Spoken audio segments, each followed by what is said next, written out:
Young rebel star Prabhas విడుదలవడం ఏంటి, అతనేమైనా jail శిక్ష అనుభవిస్తున్నారా అని డార్లింగ్ అభిమానులకు ఈ టైటిల్ చదవగానే కోపం రావడంలో తప్పులేదు. కానీ ప్రభాస్ బాహుబలి కోసం శ్రమించిన విధానం, ఆయన కమిట్మెంట్ చూసిన వారెవరికైనా కరెక్ట్ అంటారు. 3 ఏళ్లుగా ప్రభాస్ డైటింగ్ ఫాలో అవుతూ ప్రతిరోజు వ్యాయామం చేస్తూ బాడీని కంట్రోల్లో ఉంచుకోవడం అంటే తమాషా కాదు. యోగి లాగా ఆ సినిమా కోసం తపస్సు చేశారు. ఏడాది అని అనుకున్న ప్రాజెక్టు 3 ఏళ్లైనా ఓపికగా ఉన్నారు. తోటి హీరోలు ఏడాదికి 3 సినిమాలు చేస్తున్నా ఆయన ఒకే సినిమాను పరిమితమయ్యారు. ప్రస్తుతం బాహుబలి ది కన్క్లూజన్ కి సంబంధించిన షూటింగ్ చివరి దశకు చేరుకుంది. మరో 10 రోజుల పాటు ప్రభాస్ పై మిస్ అయిన క్లోజ్అప్ షాట్స్ ని దర్శకధీరుడు ఎస్ఎస్ రాజమౌళి తెరకెక్కించనున్నారు. ఆ తర్వాత వారం రోజులకి బాహుబలి షూటింగ్ పార్ట్ కి డైరెక్టర్ గుమ్మడికాయ కొట్టేనున్నారు. డిసెంబర్ 27 నాడు బాహుబలికి ప్యాకప్ చెప్పేస్తున్నట్లు చిత్ర యూనిట్ కి ఇప్పటికే జక్కన చెప్పారంట. అంతలో ఏవైనా షాట్స్ అవసరం అవుతాయో చెప్పమని ఎడిట్స్ కి కూడా సందేశం పంపించినట్లు సమాచారం.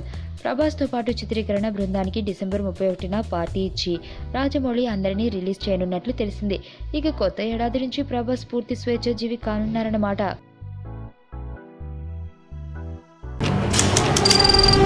నీ స్నేహితుడు ఎవరో తెలిస్తే నీ క్యారెక్టర్ తెలుస్తుంది. నీ శత్రువు ఎవరో తెలిస్తే నీ కెపాసిటీ తెలుస్తుంది.